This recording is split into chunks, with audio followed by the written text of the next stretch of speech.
Buenas tardes, damos la bienvenida y nuestro agradecimiento a las personas que se encuentran aquí, ateneístas, médicos de la profesión también, y personal público en general y amigos y amigas de este Ateneo. También saludamos a las personas que van a seguir esta grabación, van a seguir la conferencia por YouTube. Y por supuesto agradecemos la presencia de las dos personas que nos acompañan aquí en la mesa, del doctor Francisco Valenzuela, lo nombro el primero porque es el conferenciante, del doctor Francisco Valenzuela Sánchez, que es especialista en medicina intensiva, ahora lo presentará en el Hospital Universitario de Jerez, ahora lo presentará Pilar, y que nos va a hablar, nos va a dar una conferencia sobre Álvar Núñez de Vaca, la epopeya del Hijo del Sol, otro jerezano ilustre y bien paseado. Bien, me acompaña también, le agradecemos por supuesto el desplazamiento de Jerez aquí y su deferencia con el Ateneo. Agradecemos también la presencia de Pilar, de la doctora también Pilar Martínez García, son compañeros, directores de la UCI, en distintos hospitales. Pilar ya se ha jubilado hace poco y la tenemos aquí con bastante frecuencia. Y Pilar es también presidenta de la sección de Ciencias Médicas y de la Salud de este Ateneo, pertenece a la Junta Directiva y es una persona que colabora muchísimo desde hace mucho tiempo ya en la casa, en este Ateneo. La conferencia coincide, este mes que llevamos bastantes actividades, han coincidido 3 conferencias de médicos aquí, lo que demuestra una vez más la importancia y la relación de siempre de la medicina con las humanidades, ¿no? Se han tratado distintos aspectos de historia, de humanidades y hoy sobre este héroe, digamos, de la epopeya esta del Hijo del Sol. Entonces, muy agradecidos a los dos y damos la palabra a Pilar Martínez para que presente al autor. Vale, pues muchas gracias, Diego. No sé si esto está encendido. No, ahora. Ahora, vale. Pues buenas tardes, es un placer para mí presentar al doctor Francisco Valenzuela, Paco Valenzuela, cuya trayectoria une una excelencia profesional, curiosidad intelectual y un profundo amor por su tierra, por Jerez. Y hoy nos invita a mirar con nuevos ojos la figura de Álvar Núñez Cabeza de Vaca, un personaje tan sorprendente como actual. El doctor Valenzuela se formó, estudió en la Facultad de Medicina de Cádiz y obtuvo su doctorado con sobresaliente cum laude. Fue en su día su tesis reconocida como la mejor del año y además tuvo un valor simbólico que fue la primera tesis doctoral de medicina leída en el campo de Jerez. Es especialista en medicina intensiva, ha dedicado más de 40 años a cuidar a los pacientes más frágiles. Inició su trayectoria en el Hospital de San Rafael y desde 1990 hasta su jubilación en el Hospital Universitario de Jerez, la UCI del Hospital Universitario de Jerez. Allí combinó la asistencia con la docencia y la investigación, dejando una huella profunda en generaciones de profesionales. Ha sido tutor clínico, profesor asociado e investigador de CIBERES, que es el Centro de Investigación en Redes de Enfermedades Infecciosas. Forma parte de numerosas sociedades científicas. Además, ha sido miembro fundador de grupos tan influyentes como el Grupo de Nutrición Crítica del Sur, del que tengo que decir que entre el doctor Ángel Sánchez, él y yo formamos el grupo y formamos en este aspecto de la medicina intensiva a más de 20 generaciones de residentes. Y también pertenece a la Red para el Estudio de SESI y el CHOC, del que es investigador principal.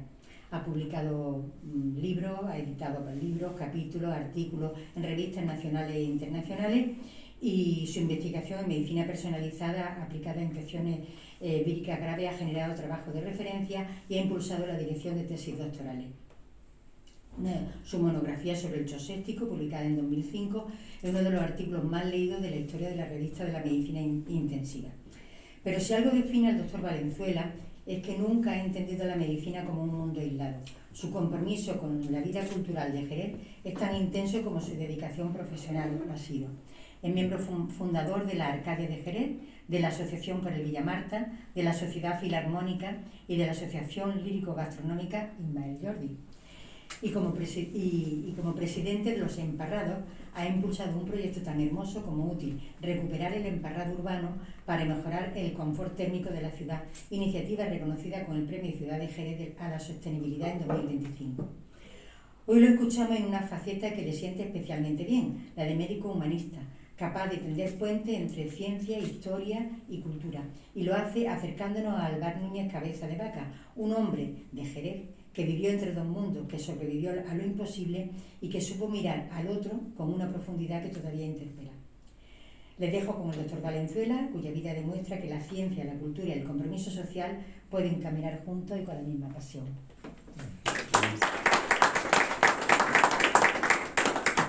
Bueno, muchas gracias. Muchas gracias, Pilar, por la presentación. Y le damos la palabra al doctor Francisco Valenzuela. Muchas gracias. Bueno, buenas tardes a todos. Pilar, muchísimas gracias por las palabras tan cariñosas que me has transmitido. Hemos trabajado muchos años juntos y yo sé que Pilar me quiere mucho. Y muchas gracias, Diego, también por la presentación.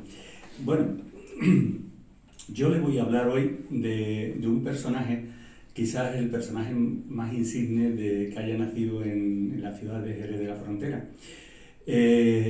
Lo hemos titulado la conferencia de hoy, la epopeya del Hijo del Sol. Y todo esto, creo que es aquí. Sí. Aquí para darle para adelante. ¿Flecha de la derecha? ¿Aquí? No, de la derecha.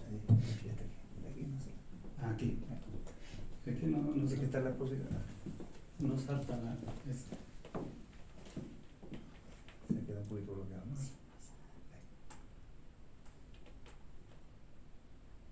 Ahora. Es que quería...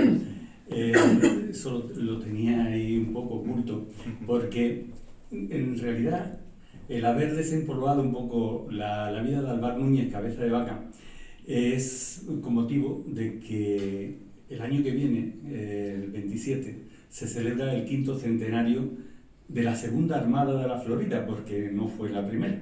Hubo una primera que fue en el 1513, que la encabezó Juan Ponce de León, además que tuvo que ir 2 veces, y a la segunda vez pegaron un flechazo y murió en Cuba a consecuencia de la herida de la flecha. Después hubo otros intentos de exploración de la Florida no oficiales, y yo creo que yo he contado que esta es el quinto intento de explorar la Florida, ¿no? Entonces, como se celebra el 5º centenario, pues hemos querido desempolvarlo y darle un poco la importancia que tiene este personaje. En realidad, él no es Cabeza de Vaca de primer apellido, es Álvar Núñez, que es su nombre de pila, que esto es una confusión que a lo largo de la conferencia pues, ha tenido repercusión en el pensar que Núñez era un apellido. No, su nombre es Álvar Núñez. De Vera es el apellido de su padre y Cabeza de Vaca de su madre, así que debió de llamarse así, pero bueno, él eligió llamarse Cabeza de Vaca y a ver si descubrimos el porqué. Yo ya esta conferencia sobre este personaje ya he dado varias y siempre pues, he puesto ahí los títulos como humanista, conquistador de indígenas. Él no conquistó territorio, pero lo que sí está claro, y yo lo voy a intentar demostrar, es que conquistó a los indígenas, algo muy importante. Después, él tuvo que hacer muchas cosas no por objetivos, sino por la casualidad y por la necesidad de hacerlo. Sobre todo por lo que viene después. Dice, es el autor de la primera cirugía de todas del Nuevo Mundo. Él no era médico, sin embargo está considerado como el primer cirujano de América. Una cosa que llama la atención. Y hoy le hemos puesto el título como la epopeya del Hijo del Sol, porque él para los indígenas era un enviado de Dios, un enviado del cielo, por distintas circunstancias. Y siempre le llamaban Hijo del Sol porque él siempre iba caminando hacia poniente. O sea, venía de donde nace el sol, hacia poniente. Al contrario que los cristianos que venían de poniente hacia oriente. O sea que esa cosa para los indios era una denominación que le dieron los indios. Los hijos del sol, no solamente a él, sino a otros 3 compañeros que vamos a descubrir posteriormente. Es un personaje muy desconocido. Y le hemos llamado epopeya porque en realidad es un señor que se dio por muerto, que en 10 años anduvo 10.000 kilómetros por un territorio absolutamente en el Paleolítico. No tenían caminos, no conocían la siderurgia, ni tampoco eran agricultores, eran recolectores. Comían de lo que tenían. Sin embargo, llama la atención cuando él nos describe las cosas que eran gente muy bien, de buen porte anatómico, altos, fuertes, y sin embargo los españoles o los castellanos entonces que fueron allí cada vez estaban más flacos y más famélicos, y es por inadaptación al medio, pero ellos estaban muy bien adaptados. Había unos 10.000 años de diferencia entre ellos y los que se encontraron allí, ¿no? Hoy aquello nos supera a nosotros. Hoy estamos hablando de que los europeos, si tenemos que tirar un cohete, tenemos que ir a la Florida, a Cabo Cañaveral, y si pasa algo en algún satélite que tenemos nosotros, decimos: Houston, tenemos un problema, ¿no? Y es por los sitios donde estuvo Álvaro Núñez Cabeza de Vaca. Aquello era un desastre en aquellos momentos, ¿no? Pero la historia no ha sido justo con él, porque es una persona que como persona superaba al personaje, algo muy impropio de la cultura española. Normalmente los españoles somos más personajes que personas, ¿no? Y además siempre se tildó de perdedor, no llegó a conquistar nada. Y eso sí, fue bueno con los indígenas. De hecho, se considera el primer indigenista de la historia. Y eso es malo para la leyenda negra, que es lo que nos ha tenido siempre, lo que hemos tenido siempre encima. Entonces, bueno, pues yo personalmente, como soy hombre de ciencia, pues cuando yo he leído sus textos, siempre he pensado que más que un literato, era un científico. Era en realidad un humanista, que le daba, como todos los humanistas de la época, que algunos de ellos sacaremos aquí, ¿no? Y bueno, también como entró en el tema de la medicina, pues uno de los objetivos que yo me propongo es dar a conocer esa faceta tan importante. Primero, tendremos que ver un poco el aspecto de ese perfil, del perfil de ese personaje, ¿no? La verdad es que era una persona de linaje hidalga, tanto por una parte como la otra. Los Cabezas de Vaca y los de Vera eran gente hidalga, dentro de fundamentalmente militares. Hay que tener en cuenta, que luego lo comentaré, que Jerez en esos momentos, y 2 siglos antes, era un territorio de frontera sobre todo con el reino nazarí, y aquello además era una ciudad realenga, que no pertenecía a ningún noble, donde los ejércitos reales pues tenían que hacer paradas y tenían que pedir cosas, y había allí muchas familias estirpes de gente militar, tanto de tierra como de mar. Y entonces él es el tataranieto, por ejemplo, del primer cabeza de vaca que estuvo allí en el siglo XIV, que murió en 1409, y que fue uno de los personas militares importantes que en la conquista de Gibraltar, por ejemplo. Él tenía referencia, era una persona militar, pero culta, había estudiado, no sabemos mucho de él, porque lo que sabemos de él es un personaje que es muy anónimo, que lo que sabemos de él es lo que él ha escrito de sí mismo casi, y algunos legajos de la casa de Medina Sidonia, donde estuvo él trabajando con la gente de Medina Sidonia, vamos, con de Sanlúcar más bien, ¿no? Los duques de Medina Sidonia, o casa de Medina Sidonia también, para ser más exacto, pero tenía unos referentes importantísimos, que son esos 2 personajes que están ahí en la diapositiva. Pedro de Vera y Mendoza, que era su abuelo, que era el conquistador de Canarias, y gobernador de Canarias, y Pedro de Estopiñán y Irués, que era su tío. Él sentía una admiración enorme. Si veis ahí por las fechas, murieron el mismo año, pero uno murió con 75 y otro con 35, ahí la diferencia. Pedro de Estopiñán y Virués era el jefe, el comandante en jefe de las fuerzas de los duques de Medina Sidonia.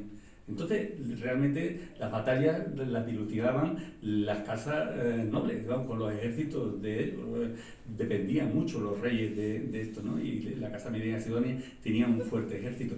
Y este era tan importante que en un juicio de residencia que se le hizo a Cristóbal Colón, pues el rey católico le quitó el mando y nombró a Pedro de Estopiñán gobernador de Santo Domingo, lo que quería decir que era el virrey de lo que se estaba descubriendo hasta ese momento. Lo que pasa que no llegó a tomar posición porque de Valladolid, que es donde estaba la corte, pasó por donde se iba a rezar en España entonces, que era Guadalupe, y que allí está el santuario, y allí en Guadalupe, antes de venir a Sevilla o a Sanlúcar a embarcar para Santo Domingo, pues lo envenenaron y murió. Yo estaba en Guadalupe y en Guadalupe está en una esquina está está allí una placa donde está enterrado Pedro de Estopiñán y Virués. Entonces, ya digo que, pero aún así, bueno, he puesto aquí una foto que es la más antigua, o la más contemporánea con él, de lo que era Jerez entonces. Jerez era una ciudad muy importante, porque posiblemente era de las ciudades más grandes de Castilla, tendría unos 25.000 habitantes. Estaba incluso allí el Alto Tribunal de Castilla, todavía se conserva el edificio, que posteriormente Carlos I se lo llevó a Granada, pero era una ciudad realmente donde el rey, pues cada vez que había una campaña cerca, porque estaba en la cercanía, pues paraba allí en Jerez y era una ciudad real. El resto de ciudades pertenecían a nobles. Por ejemplo, Cádiz a la Casa de Arcos, que eran las dos casas importantes, la de Arcos y la de Medina Sidonia, y Medina Sidonia controlaba Sanlúcar de Barrameda, ¿no? Y ahí estaba. Jerez tenía el término municipal más grande de España, tenía 1.700 kilómetros cuadrados. Ahora ya, porque incluso pertenecía a Jerez Puerto Real. Puerto Real, San José del Valle, ahora está en unos 1.200 kilómetros cuadrados, pero entonces era la exageración de 1.700 kilómetros cuadrados. Incluso tenía armada propia que fondeaba en una ciudad que se llama Puerto Real, por eso, porque era el puerto de la Armada Real. Entonces, él tenía también cantidad de familiares. El primero es Martín Alhaja, que él hace referencia en el libro de 1212, que es el que le enseña la trayectoria a las tropas castellanas de Alfonso VIII para ganar la batalla de las Navas de Tolosa. Entonces lo señala con una cabeza de vaca, que se había comido unos lobos, lo señala con una estaca para que pase el ejército castellano y por la retaguardia de donde estaban los musulmanes, los almohades. Entonces el rey le otorga esa denominación a toda su estirpe de cabeza de vaca, y él lo primero que hace cuando él se presenta en los escritos es que él es descendiente de Martín Alhaja, de cabeza de vaca. Pero aparte de eso, que está desde el siglo XIII, pues había muchos, tanto de vera como cabeza de vaca, en la zona de Jerez, que tenían pues muchos cargos políticos, administrativos, religiosos y militares. El aspecto que tenían no se sabe, no hay ningún escrito que nos dé una referencia de qué aspecto tenía este hombre. Ni él mismo. Se dice era alto, bajo, con barba, con bigote, no sabemos nada. Incluso hay algunas referencias escritas, o referencias en libros, pero son falsas. En realidad no hay ni una descripción auténtica de él.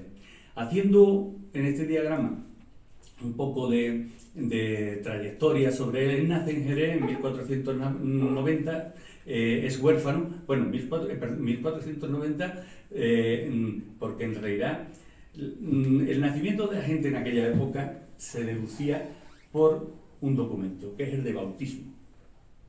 Y el documento de bautismo de cabeza de vaca, que podría haber estado en la iglesia de San Miguel, esa iglesia gótica tan bonita, cuando el patrimonio provincial vaya ahí, realmente vais a ver cosas patrimoniales muy interesantes. Entonces, allí era la única iglesia que tenía documentación, archivo. Y coincidiendo por el año 1490, hay una hoja que falta, que está cortada, y se piensa que es que lo han cortado a propósito. Pero hay un documento de 1505 donde se le da la custodia, al quedarse huérfano, a su tía Beatriz, la viuda de Estopiñán, hermana de la madre. Y allí pues dice que el niño tiene 13 años o 14 años y entonces se deduce que el nacimiento es 1490.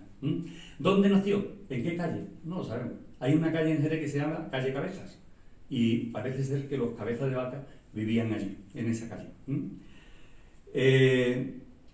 Muy pequeño, como esta gente,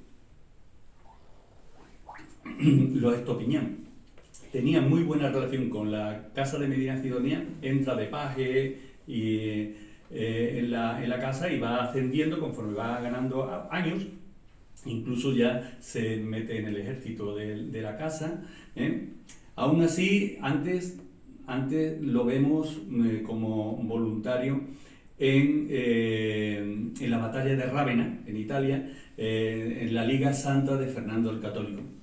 En el 1513 entra otra vez en la casa de Medina Sidonia, en el quinto y sexto duque. Bueno, hablar del quinto duque es para una conferencia también, no viene al caso. 1520-1521 está en la guerra de los comuneros, y en mismo 1520 aparece, sabemos que se casó con María Marmolejo, una sevillana judía convertida, que siempre estuvo al lado de él, a pesar y él lo dice en el libro, que no lo abandonó, a pesar de estar toda su vida por ahí dando vueltas, ¿no? Y nunca se volvió a casar, y a pesar de haberlo dado por muerto. Y cuando él vuelve y necesita dinero para los juicios, que eso ya lo veremos posteriormente, pues gasta toda la fortuna de la mujer. De 1527 a 1537 es donde está todo el mollo de la conferencia, que es que se embarca en la Armada de la Florida como tesorero y alguacil mayor, con lo cual, por decir algo, ¿de qué era responsable este hombre? Era responsable del quinto real, que se llamaba, o sea, de lo que se llevaba la corona, de lo que se fuera descubriendo, como tesorero real, y era responsable de la justicia, era el alguacil mayor. Y recorre la Florida, el Golfo de México, hasta, por cierto, que he visto documentos, y la primera documentación, la primera denominación que tiene ese golfo es Golfo de Nueva España. Es que esas cosas son muy importantes recordarlas, ¿sabes? Porque ahora que le quieren cambiar el nombre, pero en realidad es la primera, porque México no existía, México lo creamos nosotros, Vamos, digo, el concepto, el país y en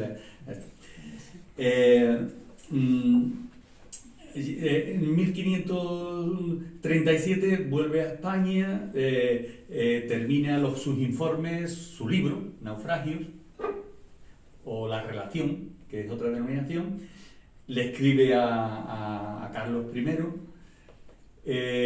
con la pretensión de que lo mande otra vez allí de gobernador, porque él lo había recorrido, se lo conocía y era la mejor opción, pero ya le habían recomendado eso a Hernando de Soto.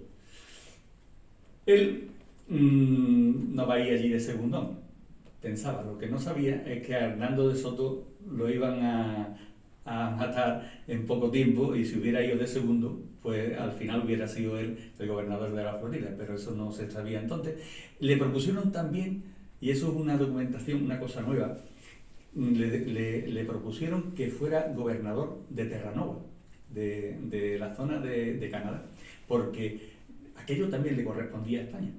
Y empezó a tener intereses por los pescadores balleneros y no sé qué tipo de pescadores vascos que empezaron a ir allí, pero a aquello le resultó a Alvar Núñez muy frío y prefirió que le nombraran gobernador del Río de la Plata. Y como gobernador del Río de la Plata estuvo del 40 al 45, con la mala suerte de que fue destituido, apresado y enviado a España por unas acusaciones fantasiosas.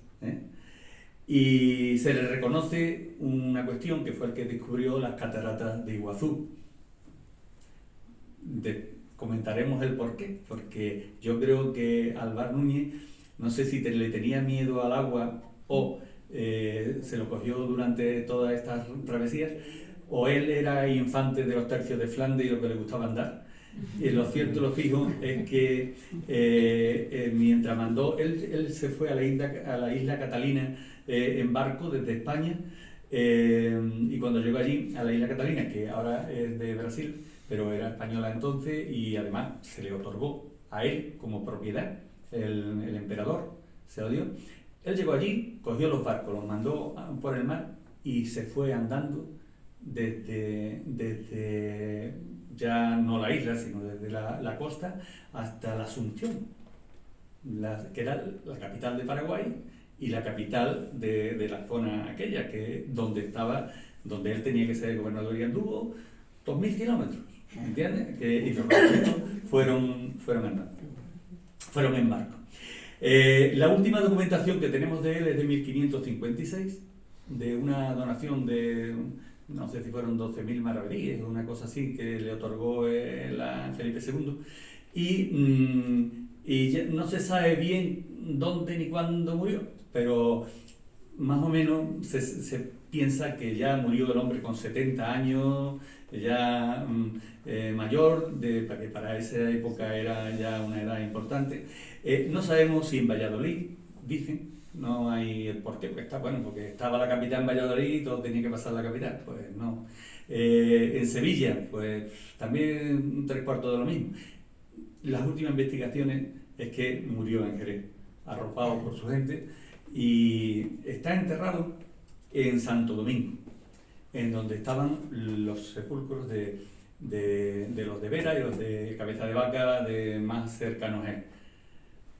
Con la mala suerte, que este hombre no es muy afortunado, que el convento real de Santo Domingo es un convento que siempre ha tenido mucho dinero, mucho esto, y ha cambiado, creo que en su historia, 3 veces de retablo. Y la última modificación que hubo, se cargaron todas, las hicieron el altar en alto y están las tumbas debajo, y no sabemos realmente dónde está localizada la tumba de este hombre. Bueno, sobre este mapa de lo que es la zona actual, pues para que tengamos una referencia un poco actual de lo que pudo ser, ¿no? Yo he señalado con círculos o circunferencias en rojo las zonas que él tocó y donde pasaron cosas, ¿no? Desde la isla Santo Domingo hasta la Florida, todo el Golfo de México. Después hubo un momento que empezó a caminar hacia arriba, ya explicaremos por qué. Y hay un círculo o una circunferencia en negro que es Tampico, que es una referencia que ellos tienen, que no sabían ni dónde estaba, y que es culpa de la mitad de las desgracias marinas que tuvieron, porque buscaban un puerto que era Pánuco, pero ese puerto yo no sé si existía o no existía. Y lo cierto es que tenían un desconocimiento absoluto de esto, porque todavía no estaba perfectamente cartografiado, y entonces iban ciegos. ¿Y qué dice ellos? Ciegos y sin lenguas, sin traductores. Es una frase que él dice en el libro, lo de ciego y sin lenguas, porque además no se podían entender con los indios, porque no dominaban lógicamente mira, y ahí he hecho un poco una línea para el que ha trazado, tú ves, Diego, así, Sí, ¿no? se ve. Se ve el trazado, la línea un poco del recorrido de él, ¿no? Sobre eso he hecho este esquema que nos va un poco a explicar. Los círculos azules son las zonas en las cuales él estuvo con Pánfilo de Narváez, el ínclito Pánfilo de Narváez, que era el gobernador y el jefe de la expedición, que no lo hemos dicho todavía, por quererlo ignorar seguramente.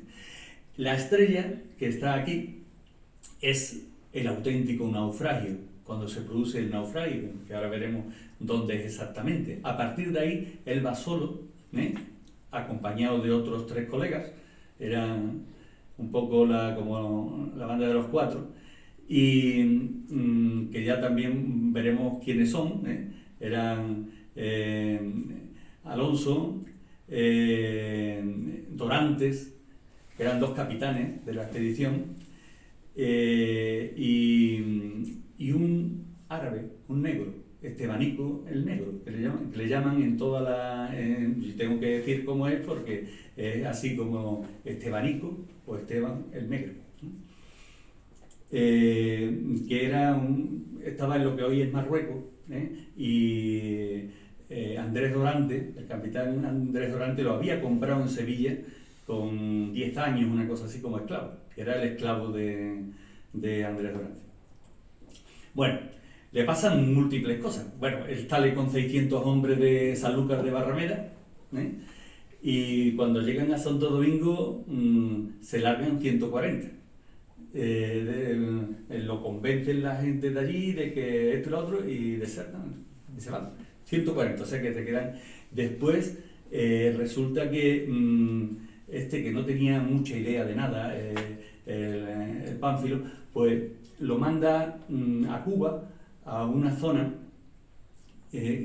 a Trinidad, a recoger unos abastecimientos, pero él llega allí y se da cuenta que aquello no era un puerto y que el tiempo no estaba bien, pero aún así, pues atracan allí y echan ancla y le obligan prácticamente a entrar en el pueblo de Trinidad para recoger los abastecimientos. Y ocurre un desastre, porque es la primera descripción de un huracán en el Caribe, auténtico.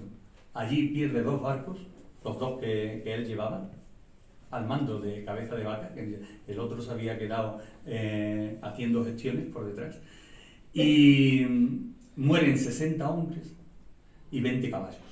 O sea, se quedan, y entonces, pues, además, él describe con unos matices literarios de lo que es realmente un huracán en el Caribe, ¿no?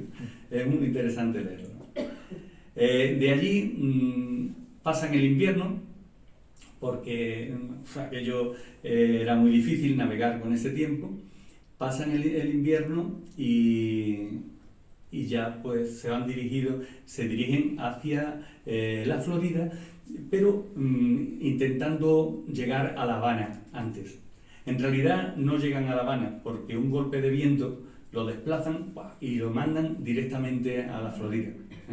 Allí en la Florida pierden otro barco, y bueno, llegan allí con 400 personas, 400 más o menos los que llegan allí a la Florida, y allí toman posesión de la tierra en nombre del emperador o de la corona española, y hay allí en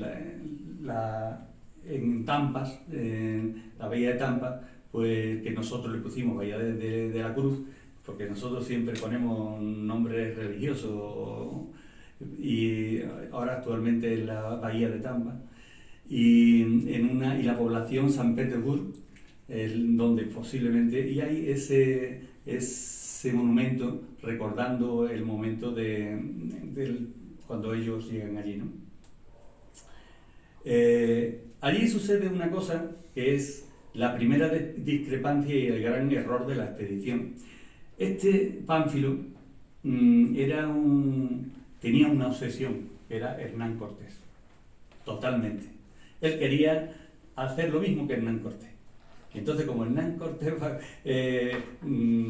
para que los que iban con él no se volvieran, quemó o destruyó los barcos, lo barrenó, yo no sé lo que hizo, pues te dice, no, yo aquí me meto sin barco, y Álvar Núñez se lo dice, vamos a buscar un puerto, porque no sé lo que nos vamos a encontrar, y se lo advirtió, esto es un error, y tuvieron una reunión de capitanes que están ahí, esto está hecho con inteligencia artificial, y allí discuten mucho.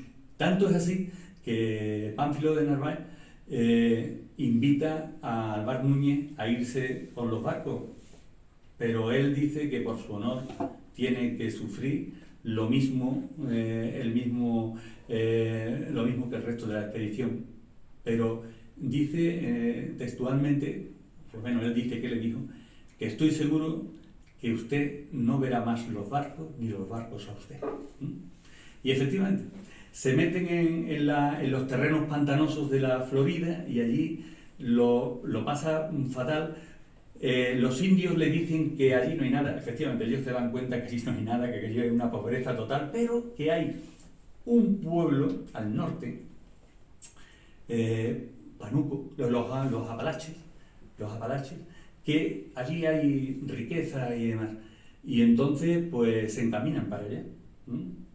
Están otros 2 meses andando, otros 1000 y pico, 2000 kilómetros, hacia arriba, hacia el norte, y encuentran unos indios que él los refiere en toda la descripción, unos indios flecheros, una cosa terrible, unos personajes muy corpulentos, más corpulentos que ellos, y en esa edad, en esa época, los españoles no eran bajos, y les parecían algo terrible. Pero lo que más le daba terror era la eficacia de las flechas. Utilizaban unos arcos, que aquí están representados, especiales, muy altos, y tenían una eficacia terrible. Y entonces, claro, aquello que se dice que los españoles iban con armas de fuego, con esto, con lo otro, en realidad iban en inferioridad, porque además de que no conocían el terreno, ellos eran muchos más, es que la eficacia de tiro era tremenda. Mientras ellos, eso está estudiado, cargaban una ballesta, los indios tiraban 5 flechas, y mientras entre arcabuzazo y arcabuzazo, 20. Y entonces, eso se ha estudiado así. Y además, las flechas eran como de caña, pero traspasaban por lo menos las mallas. Las corazas, si estaban cerca, sí, pero las mallas, y además ellos sabían bien dónde tenían que tirar. Sabían que el cuello era una zona débil y tiraban ahí. Es decir, que fue difícil. Al final se dan cuenta que allí no hay nada y deciden, vámonos para abajo. Y deciden irse al mar otra vez. Y la sorpresa no era tal sorpresa, ni rastro de los barcos. Los barcos se habían quitado de en medio porque él lo había mandado en busca de Panuco, que no sabía ni dónde estaban. Decía que Pánuco, es Pánuco, el acento es la A. Y ellos pensaban que estaban a unos 80 kilómetros aproximadamente. En realidad estaban a unos 1800, una cosa así. O sea, tenían unos cálculos absolutamente equivocados. Entonces, tenían un problema grande, de que por la costa no podían ir, porque se lo cargaban los indios. Por el mar era lo lógico, pero no tenían barcos. Y además no solamente eso, sino que no tenían nadie que lo supieran hacer, ni tampoco nadie que supiera navegar, porque todos los que sabían navegar se habían ido con los 4 barcos hacia Pánuco. Entonces ahí Pánfilo hace la primera, le da el mando a Cabeza de Vaca para que organice aquello, y logran en 45 días hacer 5 barcazas donde se embarcan 243, que es lo que quedaban. Habían muerto 50 y tantos. De la trayectoria de esto, los indios habían flechado y entre eso y enfermedades y ahogamientos, ¿eh? Porque lo gracioso es que muchos no sabían ni nadar. Y como andaban por lagunas y cosas pantanosas, pues se ahogaban algunos, ¿eh? Algunos están descritos. Él, después lo veremos, que es un historiador, se considera historiador porque es que da la referencia de cada uno que, o sea, verá, toda esta gente tendrían familia, ¿no? Pues el que leía el libro, que ahí traigo yo un ejemplar, pues podía saber de qué murió el familiar, porque este lo describe. En la expedición iban 2 escribanos, pero ninguno sobrevive. Hubiera sido una lástima que hubiera sobrevivido, y él hizo mucho para que vivieran, pero no quisieron. Bueno, total, que fueron capaces en 45 días de hacer 5 barcazas y montarse 40 y tantas personas en cada una. Iban fatal porque no cabían. Y además las distancias eran mucho más de lo que se pensaban. Se quedaron, para hacer eso tuvieron que fundir todo el material de metal que tenían, todo lo tuvieron que fundir. Las ropas tuvieron que hacer las velas de las ropas, iban en cuero prácticamente. Y además un acero primero que se le terminó es el agua. Álvar Núñez organizó el tema de sobrevivencia de la siguiente forma. Lo digo porque va a tener repercusión luego, de que la zona donde partieron se llamó Bahía de Caballos. Le pusieron como nombre Bahía de Caballos, ni más ni menos porque allí se comieron todos los caballos, y los 40 caballos que le quedaban, pues como no iban ahí por tierra y no tenían nada que comer, porque ellos no sabían aprovechar lo que había alrededor, pues se comieron a los caballos. Cada 3 días mataban un caballo y listo, ¿eh? Entonces a esa bahía le llamaron Bahía de Caballos, hoy se llama Bahía San Marc. Los que bebieron agua del mar se murieron, y él lo describe. Es de las primeras descripciones que hay.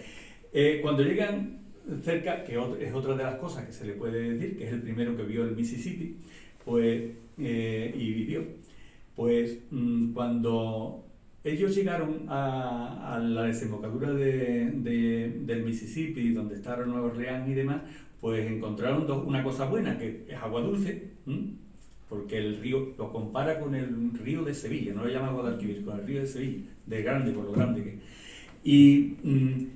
Pero una cosa muy mala, que había unas turbulencias y unas corrientes terribles, con lo cual pues ahí realmente perdieron el contacto las 5 barcazas y cada uno se fue por su lado, ¿eh? Él intentó reagruparlas, pero el Pánfilo le dijo que ahí cada uno se buscara la vida. Se lo dice y lo describe perfectamente, que no era momento de mandar ni de pedir mando, que era momento de que cada uno, era una cuestión de supervivencia, de qué comandante o qué gobernador.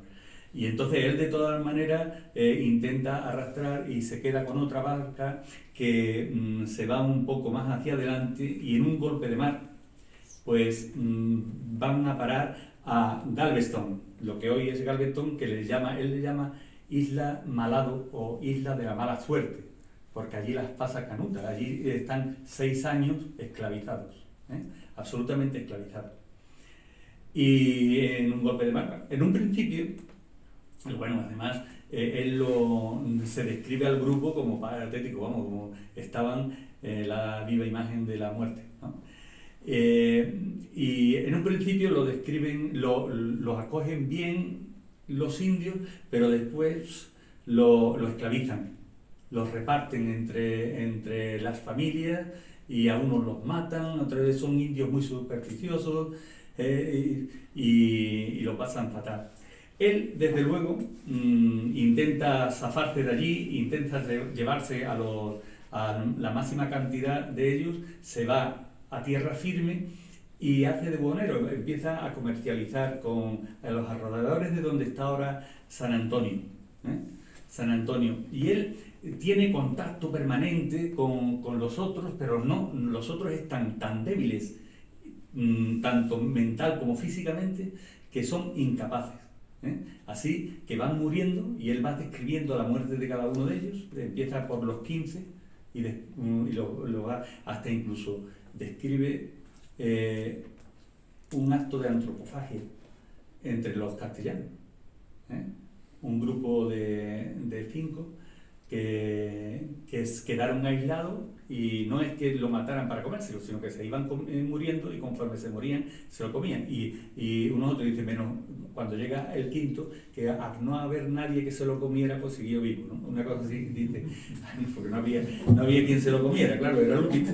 Pero él describe el nombre, precisamente el último es uno de los escribanos, Esquivel, que él le tenía mucho cariño e intentó llevárselo, pero fue imposible, no quiso, y al final lo mató un indio, porque la mujer soñó que le atacaba a los hijos, en fin, una cosa, un lío. Al final, cuando ya a los 6 años, en el año 1534, convence a Alonso del Castillo, a Andrés Dorante y a Estebanico el Negro a salir para allá, y avanzan, y ellos inicialmente van solos, pero su fama entre los indios es tan grande que empiezan a ir con ellos como si fuera la romería del Rocío. Empiezan, y él dice incluso que hay momentos que van 3 o 4 mil detrás de él, con un problema fundamental, que él no era de las personas sino que tenía que buscarle el mantenimiento a ellos 4 y a los 3.000, 2.000 o los que estuvieran en ese momento. Además iba de tribu en tribu, y les regalaban cosas, fueron muy bien tratados. En ese momento eran los líderes de la zona, ¿no? Por aquí vemos la trayectoria más o menos que hacen. Llegan costeando, y por lo violento que eran los indios costeros, deciden irse para arriba hacia cuando llegan al río que los españoles le llaman de las Palmas, pero en realidad el río Bravo o Río Grande, actualmente. Entonces, en ese momento tiran hacia arriba, no llegan al Paso ni a Ciudad Juárez, porque ya empieza el terreno muy montañoso, y en ese momento se van hacia el sur buscando el Pacífico, porque ya empiezan a tener referencia de que los españoles están por allí. Y efectivamente, pues encuentran españoles, españoles que en realidad eran esclavistas, cosa que estaba absolutamente prohibida por las leyes españolas, y él se enfrenta a ellos, incluso le tiene que dar todo lo que tenía para que no esclavizaran a los indios que iban con ellos, incluso un regalo especial que le hicieron, que fueron 5 flechas de punta de esmeraldas, que están aquí representadas en la esquina esta. También se lo llevaron y se quedaron sin ella, que es lo más preciado que llevaban, ¿no? En fin, cuando llegan a San Miguel de Culiacán, en abril del 36, llevaban ya 8 años desde que llegaron a Tampas, pues fueron recibidos por las autoridades españolas, que ya estaban asentadas en distintas poblaciones, y empieza el regreso. Primero se va a Compostela, que era la capital de Nueva Galicia, después va a México y lo recibe el virrey y el propio Hernán Cortés, y decide embarcar hacia España en Veracruz. Los otros 3 se quedan en México. Andrés Dorante estuvo incluso a punto de embarcar con él hacia España, pero hubo un mal tiempo y se rajó, se fue dijo, ya está bien, ¿no?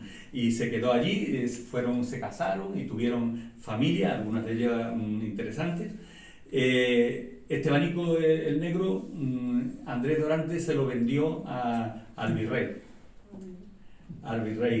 ¿Por qué? Porque cuando este le contó que habían encontrado unas esmeraldas y que le habían dicho que había oro al norte, pues se pensaron que las 7 ciudades de Tíbola estaban allí arriba. Y entonces el Estebanico era tenía mucha habilidad para las lenguas y era el que realmente el que introducía por los caminos al grupo.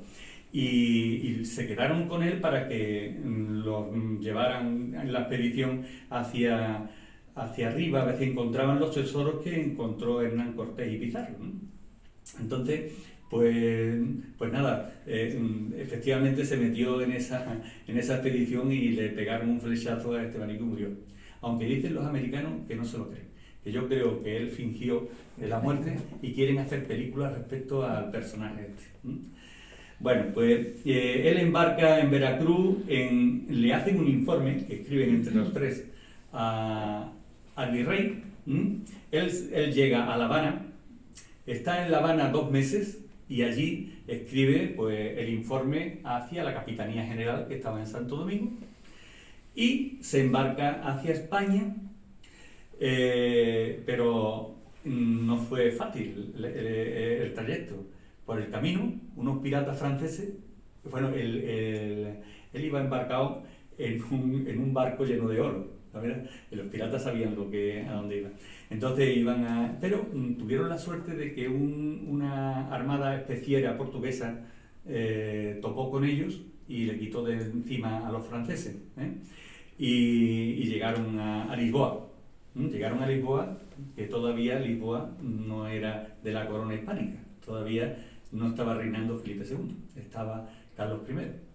Y cuando llega a Lisboa, coge carretera y manta y se va primero a Valladolid y después a Sevilla y después a Jerez andando. Aquí, y así termina un poco la trayectoria en esto de Cabeza de Vaca. Todo esto está escrito porque él escribe un libro. Primero le manda un informe al emperador reclamándole la gobernación de la Florida, fundamentalmente. Y además con un atrevimiento muy grande, porque le dice al emperador varias cosas. Una de ellas, que eran buenos cristianos, o sea, que eran posibles o hipotéticamente buenos cristianos y súbditos de su majestad, porque ni eran idólatras, ni eran caníbales. Que claro, hay que tener en cuenta que la experiencia que tuvieron los españoles cuando llegaron a México es que se lo comían, ¿entiendes? Entonces ellos muchas veces dicen, y estábamos esperando a ver cuándo nos iban a sacrificar, porque claro, había gente que se empezaron a portar mal con ellos y lo encerraban en unos sitios y decían, a ver cuándo nos van a sacrificar y cuándo nos van a comer. Entonces, al no encontrar ni idolatría ni canibalismo, y además ellos creían en la divinidad, no en algo ahí, un ídolo. Entonces decía, pues aquí hay materia para cristianizarlo. Eso es lo primero. Y lo segundo que le dice es que hay que tratarlo bien, que no hay que ir pegando palos, sino que hay que ganárselos. El buen trato es el único camino, le dice al emperador, y no hay otro, le dice. Es un atrevimiento, a Carlos I, el tío más poderoso de la tierra, o de la historia incluso. Y entonces, aún así, pues eso no, el emperador ve aquello porque él le hace una carta y después le manda el informe. Y la carta se llama El privilegio, digo porque alguna vez sale ahí. Ese libro él lo termina posiblemente en Sevilla o en Jerez, y lo manda a editar y se edita en Zamora en 1542, cuando él ya está en la Asunción. De este libro solamente quedan 3 ejemplares en el mundo. 3. Después hay otra edición que se hace en Valladolid en 1555, que aquí. Y entonces, en ese libro está el primero, que se llama La relación que dio Álvar Núñez, cabeza de vaca, no sé qué, no sé cuánto, que es larguísimo el título, y la segunda parte, que es Comentarios, que es su experiencia en la parte del Río de la Plata. Esa edición es conjunta, de La relación y Comentarios, es de 1555. Respecto, bueno, este libro ha tenido muchos detractores y pensaban que era una cosa muy, un libro de aventuras, una cosa inventada por este hombre. Sin embargo, lo primero que se ve es que se conoce el informe del Virrey de México, la crónica de la Real Audiencia de Santo Domingo, el manuscrito al emperador, que ha aparecido en Viena, por cierto, la relación y después la relación de la edición de Valladolid, y hay mucha incongruencia, o sea, hay mucha congruencia y me parece un relato que es lógico, ¿no? Todo eso. También se conocen relatos contemporáneos, ¿no? Como Gonzalo Fernández de Oviedo y Valdés, que era el historiador oficial, y allí está parte de lo que dice Álvar Núñez en su libro. Después, una cosa curiosa, que de Baltasar Dorantes de Carranza es el hijo de Andrés de Dorantes, el hijo de uno de los que iba con él. Escribe un libro en 1604 donde relata todo lo que le dijo su padre y todo eso, coincide con lo de que ellos no tuvieron más contacto. Es que si no, es una manera de demostrar un poco la incongruencia, ¿no? Y una cosa que me llama la atención cuando yo he manejado todas estas cosas es que se escriben en una época y se editan siglos después. Por ejemplo, lo de Gonzalo Fernández de Oviedo, que se escribe en 1535, en el 57, no se edita hasta 1851. El de Dorantes no se edita, se escribe en 1604 y no se edita hasta 1902. Y lo mismo pasa con estos dos libros, el de Fray Antonio del Tello, que era era un fraile que también escribe, no fue presente en todo el tema, pero sí recogió lo que se escuchaba. Este libro de aquí al lado, de Andrés González de Barcia, es importante, es una versión, una edición del siglo XVIII, que es la primera vez que aparece la palabra naufragios para identificarlo, pero ha tenido un éxito grandísimo, porque ya a partir de entonces todos los libros de Álvar Núñez se conoce como naufragios, cuando se debería de llamar la relación. Bueno, esto es también interesante, que es un mapa, un grabado de 1591 de Theodore de Bry, que está basado en un mapa francés de 1560, donde en esta esquina aparece una leyenda en latín, entre latín y francés, que dice: aquí descendió Pánfilo Narváez, y le llama a la bahía Sinus Morgue, o sea, es la bahía de la muerte por la muerte de los caballos. Claro que había allí un cementerio. Aquí en la bahía de San Martín no he podido conseguir una diapositiva, pero ya se han encontrado arqueológicamente los restos del taller que tuvieron que fabricar esta gente para construir las barcazas. Ya está encontrado y descrita. Luego, todo es bastante... La veracidad del relato, pues mira, él dice ya de entrada que es difícil de creer. Dice: lo cual yo escribí con cierta certinidad, que aunque en ella se lean algunas cosas muy nuevas y para algunos muy difíciles de creer, puede sin duda creerlas. Y creer, por muy cierto, que antes soy más corto que largo. Y bastará para esto haberlo ofrecido a vuestra majestad por tal. Eso es una frase del privilegio, de la introducción que le da al emperador. Después hay mucha crítica de gente además muy reputada y muy conocedor de él mismo, que dice que en realidad lo que hizo es una automitificación para justificar la mala trayectoria de la expedición, y en realidad pues que era una novela de aventura, ¿no?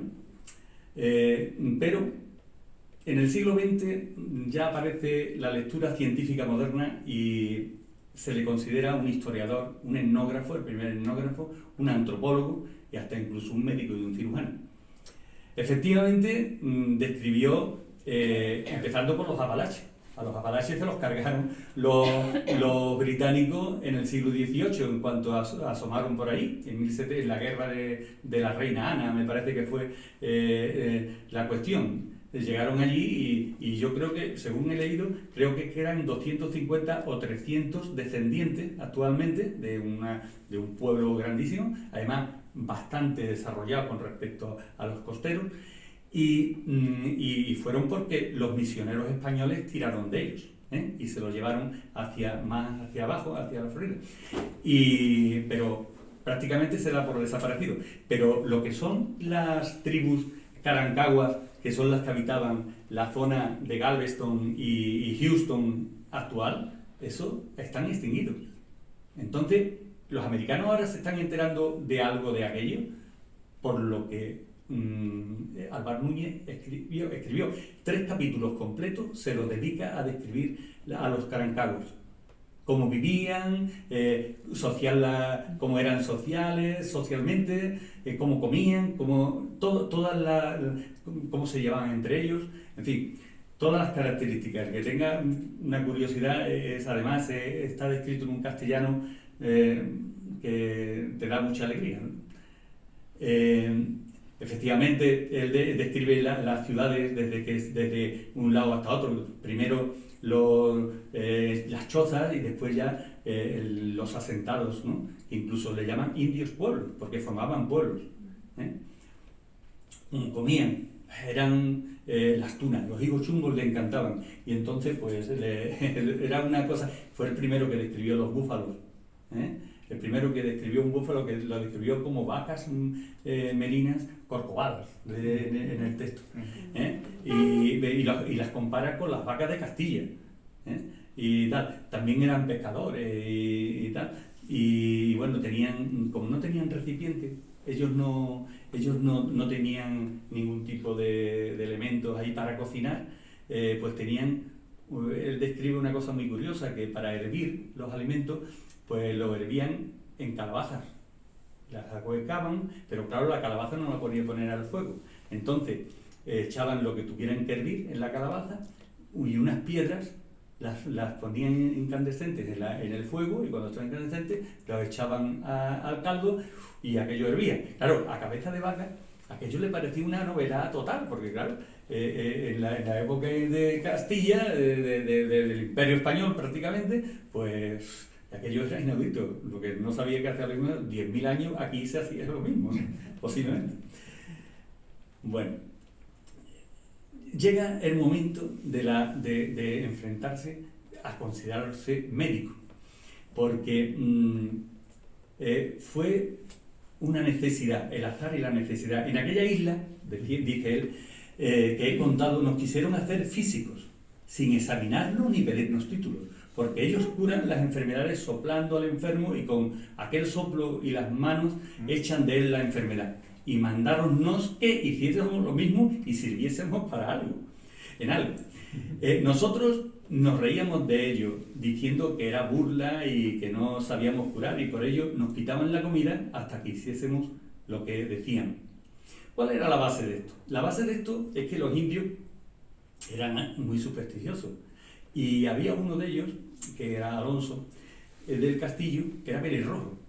Entonces a los indios le llamaban muchísimo un hombre con una barba pelirroja, con unas melenas, y le creían algo divino, ¿no? Entonces los mismos curanderos o físicos o médicos de las tribus decían: es que usted lo tenéis fácil, porque podéis. Además, ellos sabían que tenían ciertos conocimientos de la cultura del siglo XVI, que podía ser útil, ¿no?, para eso, ¿no? Entonces se hicieron médicos a la fuerza, empleando una ceremonia mixta de cultura fantástica indígena acompañada de la cultura hispano-cristiana de la época, los ensalmadores o los curanderos de la oración, si eso lo hemos conocido nosotros.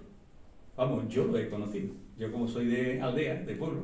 de pueblo, pero no de las pedanías. Pues allí, en la pedanía, pues había una que manipulaba los huesos, otra que curaba las culebrinas, otra que... Entonces, y rezaban, mientras hacían unas oraciones y echaban una cosa con vinagre, no sé. O sea que eso se abolió en España en 1530, pero siguió en los pueblos, tanto es así que yo lo he conocido. Entonces, hay una diapositiva que vamos a pasar a ella, pero tengo que decir que la medicina de hoy no es la medicina del siglo XVI. La medicina del siglo XVI era una medicina que de la fantasía total, influenciada por la religión y por la astrología. Y lo máximo que hacían era cortarle la vena a un tío y sangrarlo, para cualquier cosa. La sangría servía para todo.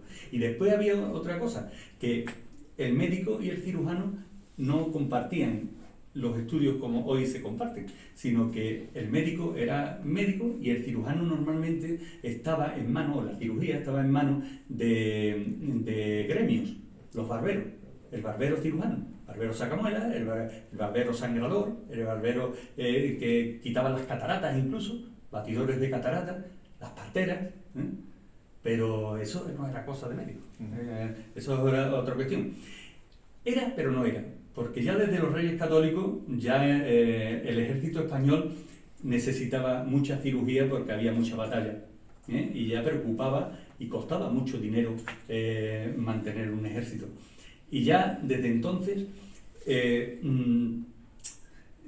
ya empezaron a pensar de que los cirujanos tenían que ser gente instruida. Y empezaron por Valencia, fue la primera cátedra de cirugía. Y posteriormente pues se fueron abriendo hasta que se llegó aquí a Cádiz, a la Escuela de la Armada en 1748. Pero fue una cosa progresiva y fue un hito. Fue un hito. Pero todo fue la necesidad militar, tanto de los tercios de Flandes, que ya Felipe II, el tema del hospital de campaña estaba perfectamente estructurado, el hospital central en Malinas. La Armada era también muy preocupante porque eran galeras y los remeros casi todos eran gente, había un hacinamiento total y ya ahí se mezclaban las lesiones con las epidemias y todas estas cosas. Entonces también había un médico que tenía, protomédico de galeras. El protomédico de galeras, es que no me acordaba bien. Y entonces, y hay unos personajes ahí, como es Cristóbal Pérez de Herrera o Dionisio Daza Chacón, que, bueno, el propio Vesalio, que todo el mundo piensa, Vesalio era español, porque Vesalio nació en el Imperio Español, en Bruselas, y era el médico de Carlos I y de Felipe II. Y operó, le hizo una carnestomía a don Carlos, el de la ópera, el hijo de Felipe II, que lo terminó ya de rematar, ¿no? Con la craniostomía que tenía, le hizo.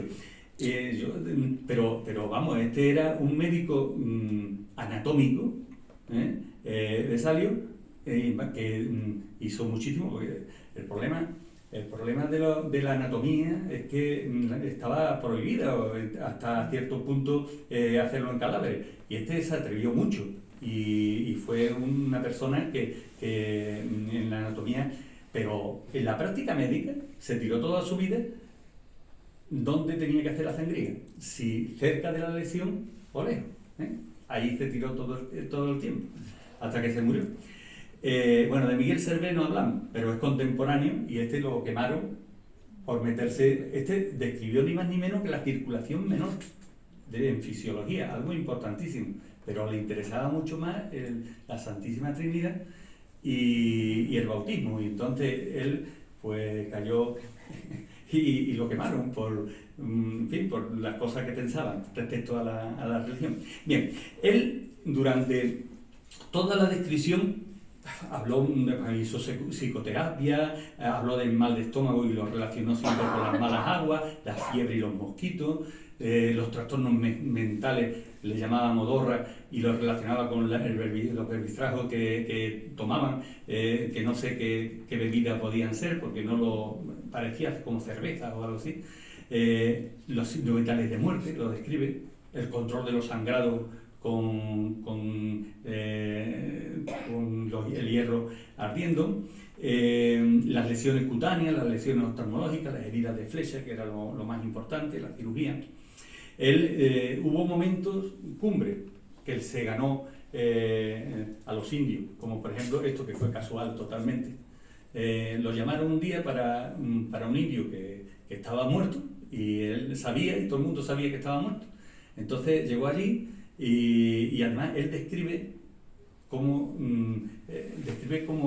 se diagnostica a una persona muerta. Ojos vueltos, sin pulso y con todas las señales de muerto. Eso no es inusual en una persona ajena sin conocimientos médicos. Ni los indios sabían nada de eso. Y claro, se vio obligado a hacer lo que siempre hacía, santiguarlo y soplarle, y quitarse de en medio por lo que pudiera ocurrir. Entonces, dio la casualidad de que se despertó el indio. Entonces, dice, nos dijeron que aquel que estaba muerto y que yo había curado, se había levantado bueno, había paseado y había comido. Claro, aquello fue una cosa, el milagro. Posiblemente aquello era un estado de catalesia. La catalesia es el vivir su propio entierro de uno, ¿no? Era una cosa que en el siglo XIX entonces, bueno, eso de salvado por la campana, viene de ahí, ¿no? De que la gente tenía mentalmente metido eso en la cabeza de que lo enterraran vivo, y entonces le ponían una cuerda en el dedo por si se despertaba en el ataúd, poder tirar y que la gente se enterara, ¿no? Y de ahí viene aquello de salvado por la campana. Describió cosas increíbles de oftalmología, como por ejemplo el estrabismo familiar, que eso no se sabía, no se supo hasta 1842. Voy un poquito largo porque ya nos vamos. Sí. El tracoma también.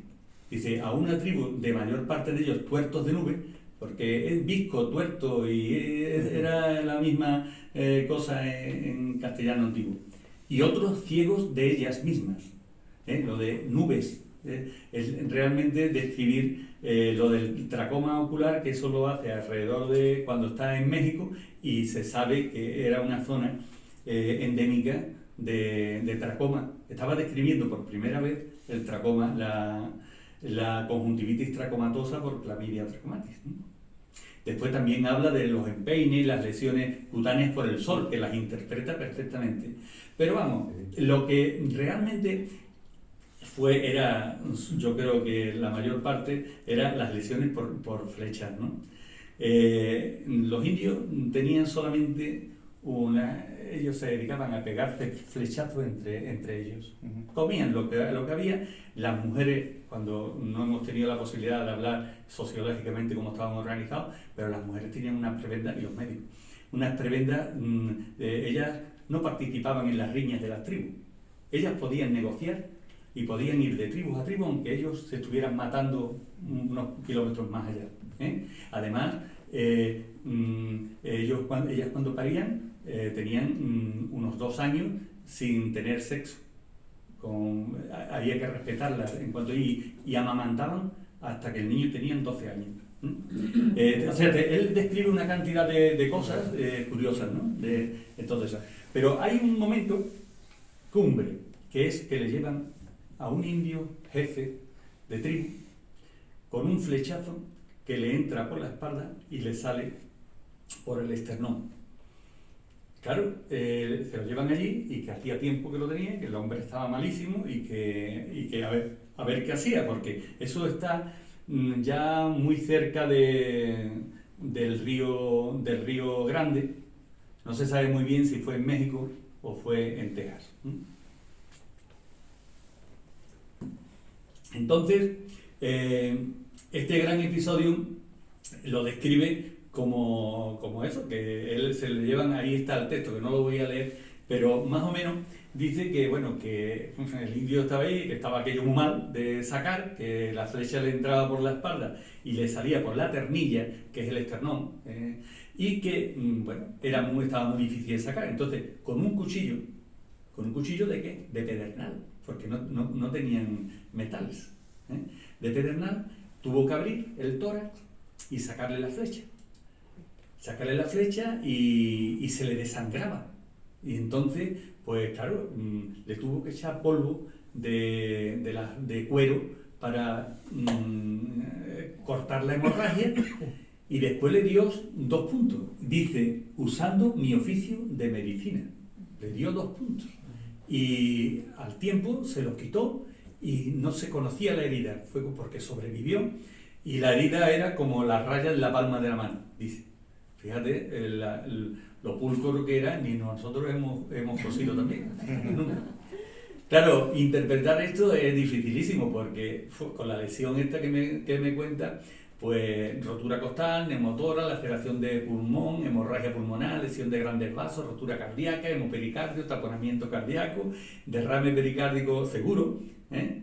Y eso es muerte casi, muerte por la lesión y por intentar sacarle la flecha, seguro. O sea, hay que tener mucha... Sí, hay que tener mucho arrojo y mucha suerte para salir indemne del tema. Hombre, no era el primero a esto, seguro que a pie de obra en las batallas pues se intentaban. La muerte era prácticamente del 90 y tantos %, pero tenían herramientas. Es que él no tenía ni herramientas. Ahí más o menos han interpretado en este cuadro de Tom Lea cómo sería aquello, ¿no? Que ya después... estos son restos arqueológicos, porque una de las cosas de las incógnitas sería, bueno, pero ¿eso es posible, tener un flechazo y estar vivo? Pues mira, el año pasado un arqueólogo catalán encontró unos hallazgos de un tío de 4.000 años con una flecha que le entró por la espalda y se alojó en la costilla anterior. Entonces, ¿por qué? Y dice, y no murió. ¿Por qué se sabe que no murió? Porque hay una regeneración ósea alrededor de la flecha, que es una reacción de cuerpo extraño, ¿eh? Entonces, eso quiere decir que no sabemos el tiempo, pero no se murió inmediatamente, con lo cual, pues, seguramente tendría su neumotora, como tuvo el indio, tendría su hemorragia, todo lo que sea, pero no fue compatible con la vida, ¿eh? Luego, no es una cosa a decir, esto no puede ser, o sea, que puede ser. Tiene un reconocimiento mundial, que yo no voy a entrar porque no tenemos tiempo, pero sobre todo desde los años 30 y sobre todo ubicado en América y concretamente en el estado de Texas. O sea, Texas es más grande que España, ¿eh? Pero bastante más grande. Y además...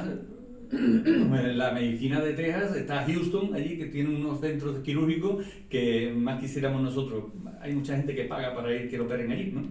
Y estos consideraron mucho a este hombre, que lo consideran como el primer cirujano, y su obra el primer texto médico quirúrgico. Lo primero, esto me interesa mucho, que 50 años después de conquistarse México, ya en 1570, ya los españoles estaban editando libros de medicina allí. Y además era uno que nació en Osuna, que está ahí mismo, Francisco Bravo, ¿eh? Y nosotros, es que parece que nosotros fuimos allí nada más que a matar indios. Y entonces también fuimos a llevar ciencia y a llevar cultura, ¿no? Actualmente también hay un reconocimiento, hay una persona, Manuel Concha Ruiz, que aunque es levantino, estudió aquí en Cádiz y es hijo adoptivo de la provincia, y fue catedrático de cirugía cardiovascular de Córdoba. Manolo Concha, un amigo y eminente. Y él considera como la primera toracotomía quirúrgica la que realizó Álvaro Núñez Cabeza de Vaca, el presidente, el cirujano cardíaco de México, el jefe de cirugía del Instituto de Cardiología de México, que está otra institución también, en fin, todos. Este señor que está aquí, Robert Sparkman, cuando se celebró el 50 aniversario de la Sociedad Quirúrgica de Texas, pues le encargó a un pintor del Paso, a Tom Lea, que hiciera el anagrama de la Sociedad Quirúrgica de Texas, y le encargó un cuadro. Este es el escudo o el anagrama que pone pone cabeza de vaca, primer cirujano de Texas, 1535. Sociedad Quirúrgica de Texas, fundada en 1915. Entonces hizo este cuadro, le encargó este cuadro que está en la Facultad de Medicina de Galveston. En la página web de la sociedad está el anagrama. Ellos en todos los congresos y en todos los libros está el anagrama de cabeza de vaca. Y este anagrama, perdón, el anagrama de la sociedad, que con la prisa no lo he explicado, pero en realidad es la estrella de Texas de 5 puntas, con un cráneo de una vaca y una flecha atravesada. Ya es un reconocimiento increíble, ¿no? Y también cuando ellos celebran los cursos siempre.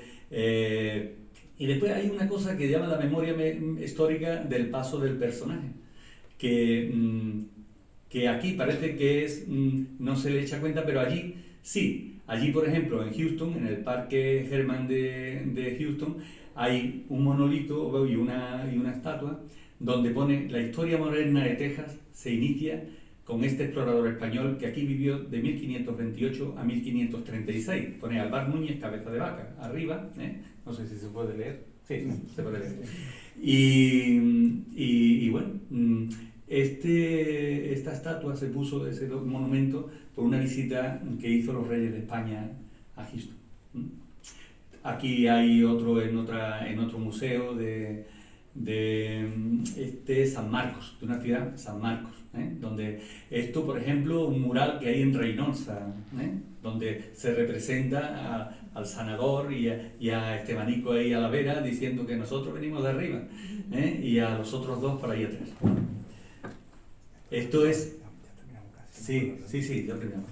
Muy bien. Yo creo que ya vamos a terminar. Esto es el de Cigagua. Y hay la última diapositiva que voy a poner, que es la siguiente. Hay múltiples libros dedicados al personaje y a su gesta. Hay 160 ediciones del libro. Yo me he traído uno. Perdón. Que es pequeño. Porque hay dos tipos de libros.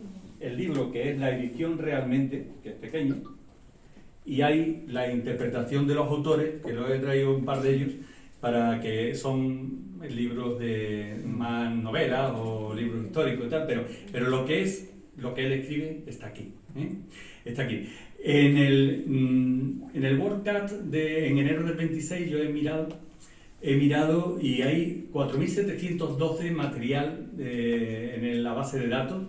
Hay 2.201 libros dedicados a él, prácticamente los mismos en español que en inglés, artículos 990, capítulos 390, tesis doctorales 150, DVD 140, películas 5. Y bueno, yo creo, como es muy tarde, pues no me quedan unas diapositivas, si queréis paramos. Hay otro hito que, por ejemplo, los americanos lo han considerado, de la antología Norton de la literatura americana. Han introducido este libro como parte de su historia, porque a ellos les cuesta mucho reconocer que han existido antes de venir los ingleses. Y entonces eso es una tara que tienen. Cuando ellos, prácticamente 3/4 partes de su territorio era Imperio Español. Y nosotros les facilitamos su independencia, que quizás nos costó cara. Sin nosotros, ellos hubieran tardado casi 100 años en independizarse, seguro, sin la ayuda de España. Lo que no sé es por qué les ayudamos. No lo sabemos, pero habría que verlo, ¿no? Y nada, hay por ejemplo un New England, que es la revista más importante de medicina que existe en el mundo, que en el año 73 un artículo dedicado a él, ¿no? Hay un National Geographic también, hay sellos, hay un reconocimiento total, hay obras de teatro, hay 2 óperas dedicadas a él, lo tenemos ahí. En Jerez pues, tiene su monumento, que es este, que está en la calle Ancha, tiene un instituto, que está dedicado a él, con el error de llamarlo Álvar Núñez, no Álvar Núñez Cabeza de Vaca, y tiene por fin una calle en el año 18, a consecuencia del tema este de la memoria histórica o democrática, pues se le quitó a Sancho Dávila y se le rotuló Álvar Núñez Cabeza de Vaca, que está al fondo, se ve el instituto. Toda esta cuestión que está en la última diapositiva, es porque nosotros desde Jerez y desde las instituciones que yo represento, pues estamos intentando celebrar el año de Álvar Núñez Cabeza de Vaca, 27-28. Es una cosa que sobrepasa quizás a Jerez de la Frontera. Él salió de Sanlúcar, él después salió de Cádiz, de la segunda expedición. Nació allí en Jerez, pero entonces no existían provincias y toda esta zona era el mismo reino, el reino de Sevilla. Y yo creo que estamos intentando de que participe. Por eso estoy yo aquí, hombre, me habéis invitado y hemos estado en el colegio médico, posiblemente se repita algunas veces, algunas cosas más aquí en Cádiz, porque queremos que sea una cosa, yo creo que históricamente es un personaje muy relevante para la zona. Muchas gracias por la atención y perdonad que me hagan... Muchas gracias, Paco, por tu magnífica conferencia, muy exhaustiva, muy bien documentada, muy amena, y da siempre un apuro enorme tener que dar un poco de aceleración al final de una conferencia cuando estás diciendo justo los corolarios, las conclusiones, el final, ¿no? Evidentemente te invitamos, por supuesto, a que el curso, el año 2027, 2027-2028, vuelvas por aquí y vuelvas a contarnos un poco o a completar la magnífica conferencia que ha dado. Con el Río de la Plata. Con el Río de la Plata. Yo simplemente una reflexión, pues no da tiempo de hacer el coloquio hoy porque cerramos a 1:30, ¿vale? Simplemente una reflexión que me ha llamado la atención porque ayer estaba en una tertulia, es una anécdota solo, en una tertulia por la noche en la que hablábamos de cómo hoy se hacen héroes a las víctimas. Todo lo que conlleva alguna víctima de algo, de alguna forma se manifiesta como héroe. Cuando clásicamente y tal, este tipo de personas que ha aportado tanto a la ciencia, a las humanidades, a las culturas, a todo prácticamente, es un auténtico héroe en todo sentido, y es una epopeya, el Hijo del Sol, como decía, y entonces, tal como lo has expuesto y tal, todavía dignifica mucho más el personaje, como decías tú, ¿no?